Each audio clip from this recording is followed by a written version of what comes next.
That's why you don't do things. You just say you're going to do things. Yeah, you get that sweet, sweet serotonin. It's so nice. They did studies that show that when a person says or posts on social media that they're going to do something, they're less likely to do it because they've already gotten enough serotonin from saying it and getting likes. Yeah, I wonder how much getting likes and attention from other people on it affects that. I don't know. How likely does it make someone to not do it? Saying you're going to do stuff causes you too much anxiety because you feel like you're going to be committed to it now. That's true. That's probably a good trait, actually, right? Because it means that you're likely to hold yourself accountable for everything you say. I think that's good. I think depending on what corporate environments you may have worked in, some people get so used to quote unquote managing expectations and abiding by all of those rules, those social rules so heavily that they develop that, right? Like, you know that anything you say you're gonna do, people actually truly expect you to do. So you develop that sense, 100%. Yeah, I get that.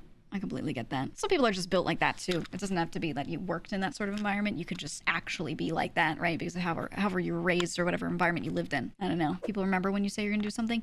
Yeah, if you say it, not just in a meeting, sometimes if you say something in an email, if it's in writing, oh, they'll pull it up. They're like, remember when you said this? And they'll search through their email for it and you'll be like, ooh. You get caught in that so many times and you're like, okay, I can't say anything unless I'm actually gonna do it. It makes me appreciate people who have been in those kinds of environments. And I think it's a good indicator if someone's worked in that sort of environment and been a good worker in that kind of environment, not, you know, one that gets fired, because you can just see if someone abides by stuff like that and they keep their word. They probably experience that sort of thing a lot. I think that's why no offense, that's why a lot of streamers are not good at managing expectations, because I don't think a lot of them ended up in corporate environments. Now, it depends on the streamer, but a lot of them started streaming in like college, right? Now in college, you can kind of do fuck all and trip your way up the stairs to a degree, depending on what school you're in, what program you're in. You can also tell professors you're gonna do a thing and not do a thing, and the consequence is just that your grade goes down, right? They're not gonna fire you as long as your grade doesn't go down enough, then they might remove you from a class, but like, it's gotta be really bad, you know? So you can let things drop off here and there. So I feel like it's really not until people are in like a job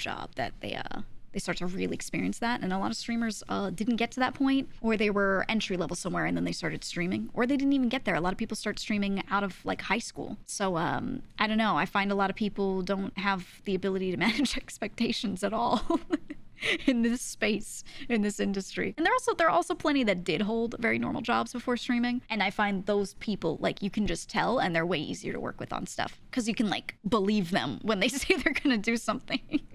Right? I don't know. But the lack of professionalism in streaming is something you honestly were not prepared for. It's like a really sobering experience, right? Because you see someone make a bunch of videos and run a channel and you're like, that means that they're on their shit, and then you try to work with them and you're like, whoa, they are failing upwards, right?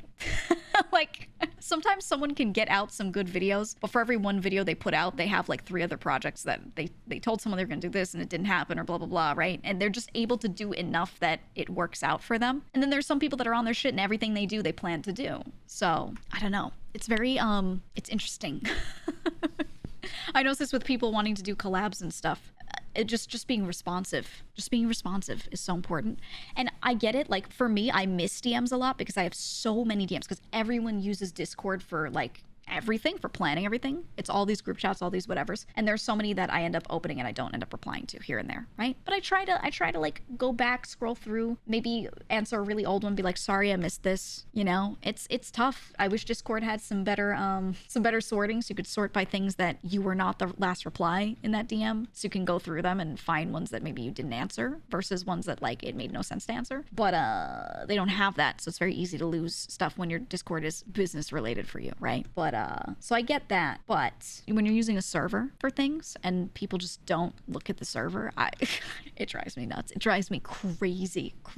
I hate having to message people and ping them like 20 times just to get them to tell me if they can do a collab on a certain day. It's one thing if they answer and say, I don't know yet, I will let you know when I know, because then I'm like, okay, the expectation is there. They don't know yet. But when they don't say anything, oh my God. Oh, they do it so much.